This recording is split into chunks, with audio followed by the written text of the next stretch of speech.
Breaking news చూస్తున్నారు. దేశంలో అనూహ్య వాతావరణ పరిస్థితులు నెలకొంటున్నాయి. ఊహించని రీతిలో వరదలు ముంచేస్తున్నాయి. ఇంకోసారి క్లౌడ్ బర్స్ట్ అంశం తెర మీదకు వస్తోంది.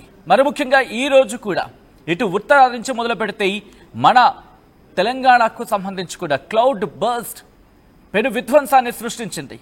కామారెడ్డిలో 40 సెంటీమీటర్లకు పైగా వర్షపాతం నమోదైంది.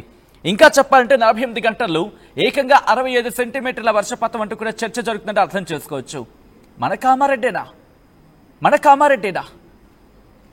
ఇలా అయిపోయిందా? ఎక్కడ నీటి జాడ తప్ప అడుగు భూమి ఎక్కడ కనిపించడం లేదే. ఒక్క అడుగంటే ఒక్క అడుగు భూమి ఎక్కడైనా కనిపిస్తోందా? మీకు కనిపిస్తే కనుక ఒకసారి సమాధానం చెప్పే ప్రయత్నం చేయండి. అక్కడున్న వాగులు వంకలు పొంగి పొర్లాయి. వాగులు వంకలు ఉగ్రరూపం దాల్చాయి. నదులతో సమానంగా ప్రవహించాయి. అరగొండ రాజంపేటలో 30 సెంటీమీటర్లకు పైగా వర్షపాతం నమోదైంది. మెదక్ జిల్లాలోని మండలాల్లో 20 సెంటీమీటర్లకు పైగా వర్షపాతం నమోదైంది. చిన్న ప్రాంతాల్లో తక్కువ సమయంలో ఎక్కువ వర్షపాతం నమోదైతే క్లౌడ్ బర్స్ట్ అంటారు. అంటే గంటలో 10 సెంటీమీటర్ల కంటే ఎక్కువ వర్షపాతం నమోదైతే క్లౌడ్ బర్స్ట్ గా కూడా చెప్తూ ఉంటారు. 20 నుంచి 30 చదరపు కిలోమీటర్ల ప్రాంతంలో ఈ వర్షపాతం నమోదవ్వాలి. క్లౌడ్ బర్స్ట్ కు సాధారణంగా క్యూములో నింబస్ మేఘాలే కారణమంటూ కూడా మనకి తెలుస్తూ ఉంటుంది. హిమాలయ ప్రాంతాలు, పశ్చిమ కనుమలు, ఈశాన్య రాష్ట్రాల్లో ఎక్కువగా క్లౌడ్ బర్స్ట్ జరుగుతూ ఉంటుంది. ఇటీవల ఉత్తరాఖండ్, జమ్మూ కాశ్మీర్లో క్లౌడ్ బర్స్ట్ జరిగిన పరిస్థితి. ఈ క్రమంలో అసలు ఎందుకు ఈ మధ్య ఇంత విపరీతంగా క్లౌడ్ బర్స్ట్లు జరుగుతున్నాయి? ఎప్పుడు ఇటు కరీంనగర్ గురించి మాట్లాడుకుంటే ఒకప్పుడు కరువు ప్రాంతంగా మాట్లాడుకునే ప్రదేశాలు ఇప్పుడు వర్షాలతో పూర్తిగా మునిగిపోతున్న పరిస్థితి ఎందుకు ఏర్పడుతోంది? క్లౌడ్ బర్స్ట్ ఈ కారణమా? లేకపోతే దీనికి మించి ఇంకా ఏమైనా ఉన్నాయా? క్లౌడ్ బర్స్ట్ మించిన పదాలు కూడా ఉన్నాయి. మరి ముఖ్యంగా ఆ స్థాయిలో వర్షం పడుతోందా? ఇక భవిష్యత్తులో కూడా కరువు ప్రాంతాలు అనుకునే ప్రాంతాలు ఇక వరద ప్రభావిత ప్రాంతాలు అనుకోవాలా? క్లౌడ్ బర్స్ట్ ఆ మేరకు ప్రభావం చూపిస్తోందా? వీటి గురించి డీటెయిల్ గా మాట్లాడుకుందాం. దయచేసి ఎవరు మిస్ కాకండి. వీలంత వరకు దీన్ని పూర్తిగా చూసే ప్రయత్నం చేయండి. విశ్లేషణాత్మకంగా మేము ఉంచే ప్రయత్నం చేస్తుంది ఆర్టీవీ. ఎక్స్పర్ట్స్ తో మాట్లాడి దీన్ని డీటెయిల్ గా విశ్లేషించే ప్రయత్నం చేస్తోంది. అసలు ఎందుకు ఇటువంటి విపత్కర పరిస్థితులు?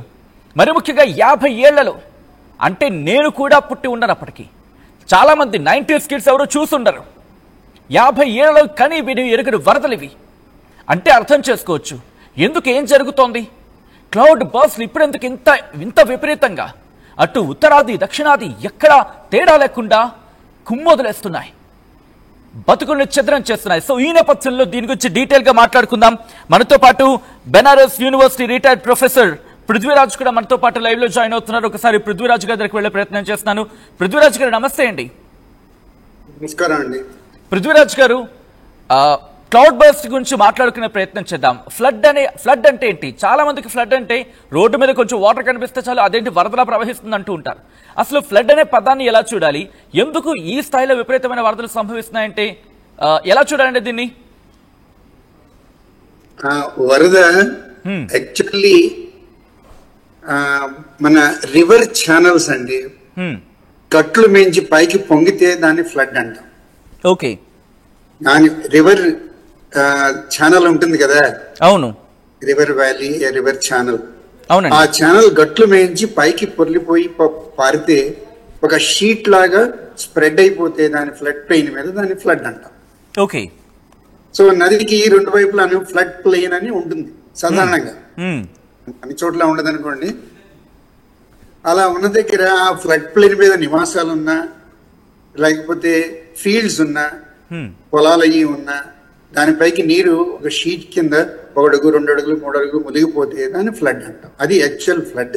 Okay. Connected with river overflow. Right. So అంటే రైట్, ఇప్పుడు ఈ ఫ్లడ్ కి సంబంధించి అంటే క్లౌడ్ బర్స్ట్ అనే పదం బాగా విపరీతంగా వినిపిస్తోంది ఈ మధ్య కాలంలో. అసలు ఎందుకు ఈ క్లౌడ్ బర్స్ట్లు ఎందుకు సంభవిస్తున్నాయండి? అసలు క్లౌడ్ బర్స్ట్ అంటే ఏమనుకోవాలి? ఈ క్లౌడ్ బర్స్ట్లు ఎందుకు ఎంత విపరీతంగా సంభవిస్తున్నాయి? మరి ముఖ్యంగా 50 ఏళ్లలో కనివిని ఎరిగిన వరదలు ఇవి. మీరే చెప్పారు, క్లౌడ్ బర్స్ట్ ని డెఫినేషన్ మీరే చెప్పారు. రైట్, నిర్వచించారు బాగా చక్కగాను.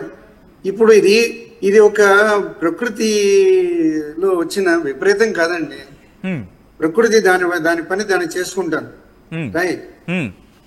అది మనకి విపరీతం, విపత్కరం ఓకే పరిస్థితి క్రియేట్ చేస్తుంది.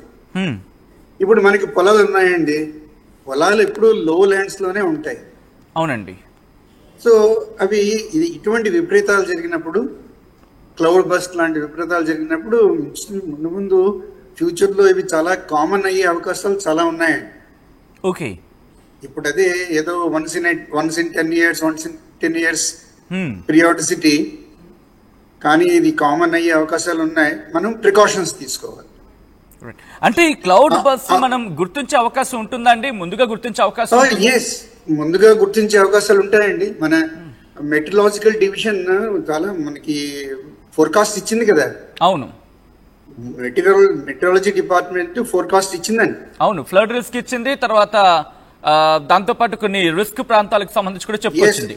రిస్క్ ప్రాంతాలన్నీ మనం చూసుకోవాలి. నేను ఏది రిస్క్ ప్రాంతాన్ని, ఈ మెట్రాలజీ డిపార్ట్మెంట్ మాత్రం వాతావరణ సంస్థ క్లియర్ గా చెప్పింది, క్వైట్ లైక్లీ వచ్చే అవకాశాలు చాలా ఉన్నాయి, జాగ్రత్తలు తీసుకోవాలి. రైట్. ఈ క్లౌడ్ బర్స్ట్ అనే పదం గురించి ఒకసారి మళ్ళీ మాట్లాడే ప్రయత్నం చేస్తున్నాను పృథ్వీ గారు. అసలు ఎందుకు ఈ క్లౌడ్ బర్స్ట్లు ఏర్పడుతూ ఉంటాయండి? ఎందుకంటే సాధారణంగా వర్షాలు చూసాం, లేకపోతే ఈ తుఫానులు చూసాం, ఇంతవరకు ఓకే. బట్ ఉన్నట్టుండి ఒక గంటలోనో 2 గంటలోనో పూర్తిగా కుమ్మేస్తుంది, దాన్ని క్లౌడ్ బర్స్ట్ అంటూ ఉంటాం. అసలు ఎందుకు ఈ క్లౌడ్ బర్స్ట్లు జరుగుతున్నాయి? మనకి వేసవకాలం టెంపరేచర్స్ బాగా హైగా ఉన్నాయి కదండి. అవునండి. ఆ వేసవకాలం టెంపరేచర్స్ హైగా ఉంటే మాయిశ్చర్, వాటర్ వేపర్ బాగా అట్మాస్ఫియర్ లోకి వెళ్ళి క్లౌడ్స్ బాగా హెవీ క్లౌడ్స్ ఫార్మ్ అవుతాయి. ఓకే. అవి సూపర్ కూల్ అయిపోతాయి అక్కడ. సో తర్వాత ఒక థ్రెషోల్డ్ లో, టెంపరేచర్ థ్రెషోల్డ్ కి అవి they just dump their water. Okay. Cloud is nothing but droplets of water. అవునండి. అవి హెవీ అయిపోతే ఇమీడియట్ గా మనకి ఇలాగా ఇటువంటి విపరీతాలు జరుగుతాయి. మనకి సమ్మర్ బాగుంటే ఇది వర్షాకాలం ఈ ఎక్స్పెక్ట్ చేయొచ్చు అండి. ఓకే. సమ్మర్ విపరీతంగా ఉంది. అచ్చా, ఇప్పుడు ఈ ప్రభావం అంతా కూడా మనకి మీరు అన్నట్టుగా వేసవి కాలంలో విపరీతమైన ఉక్కపోత కావచ్చు, లేకపోతే విపరీతమైన ఉష్ణోగ్రతలు నమోదవడమే ఇప్పుడు విపత్కర పరిస్థితులకు కారణమా అండి? Yes, initially all over the globe, the summer was very severe. Summer was very severe. It's local phenomena కాదండి. ఓకే. యాక్చువల్లీ మన మాన్సూన్స్ అన్నీనో, ఎల్నినో, లానినో అని ఓ కరెంట్స్ ఉన్నాయి, అవి ఇన్ఫ్లుయెన్స్ చేస్తాయి. It's a global phenomena, right? అవును. Globally summer had been very severe. Okay. అందుకని ఇవి ఎక్స్పెక్టెడ్. ఓకే. అంటే మన మీద ప్రభావం చూపించేంతలా ఇక్కడ మబ్బులు కావచ్చు, క్లౌడ్స్ ఫామ్ అవ్వాలంటే ఏ దేశాల మీద ప్రభావం అది మనకు చూపిస్తూ ఉంటుంది? ఎందుకంటే సాధారణంగా ఈ మధ్యకాలంలో వింటూ ఉంటే ఇటు భారతదేశంలో కావచ్చు, లేకపోతే ఏ దేశంలో ఆ దేశంలో కాస్త మీరు పొల్యూషన్ కంట్రోల్ చేసుకోవాలి, లేకపోతే విపత్కర పరిణామాలు ఉంటాయని చెప్పి. బట్ మన మీద కాదు, మిగిలిన దేశాల మీద ఉండే అవకాశం ఉంటుంది అంటున్నారు ఇక్కడ జరిగే పరిస్థితులు. సో అన్ని చోట్ల జరుగుతున్నాయి. ఓకే. ఇట్లాగా ఎక్స్ట్రీమ్ ఈవెంట్స్ అన్ని చోట్ల జరుగుతున్నాయండి. అవును, అవునండి. Globally in many places this is happening. Extreme events, ఇట్లనే ఎక్స్ట్రీమ్ ఈవెంట్స్ అంటాం. అంటే మనకి ఎక్స్ట్రీమ్ అండి, వాతావరణంలో ఎక్స్ట్రీమ్ కాదు, అవి న్యాచురల్. మనకి ఎక్స్ట్రీమ్ ఎందుకంటే మనకి ఆపద కలిగిస్తుంది కాబట్టి, మనకి ఏదో నష్టం కలిగిస్తుంది కాబట్టి మనం విపరీతం అంటాం. ఒక్కసారి కారణాల గురించి మాట్లాడుకుందాం పృథ్వీ గారు. ఎందుకంటే మీరు ఎంతో ఎక్స్పీరియన్స్ తో చూస్తుంటారు. దాదాపుగా గత 50 ఏళ్ళు 70 ఏళ్ళుగా ఎప్పుడు లేని విపత్కర పరిస్థితి తెలుగు రాష్ట్రాలు, మరి ముఖ్యంగా తెలంగాణ చూస్తోంది. గత కొన్నేళ్లలో ఇటు హైదరాబాద్ లో కావచ్చు, ఆ తర్వాత విజయవాడ కావచ్చు, ఇప్పుడు నిజామాబాద్ కావచ్చు, కామారెడ్డి కావచ్చు, లేకపోతే మెదక్ కావచ్చు, కరీంనగర్. ఎందుకు మనకి తెలుగు రాష్ట్రాల్లో ఇటువంటి విపత్కర పరిస్థితులు ఉన్నాయండి? మనకి న్యాచురల్లీ రెయినీ సీజన్ అండి. అవునండి, ఇది రెయినీ సీజన్. రెయినీ సీజన్ లో వర్షాలు కురుస్తాయి. అవును. కానీ ఇటువంటి ఎక్స్ట్రీమ్ ఈవెంట్ గత 15-20 సంవత్సరాల్లో ఇదొక ఈవెంట్. అవును.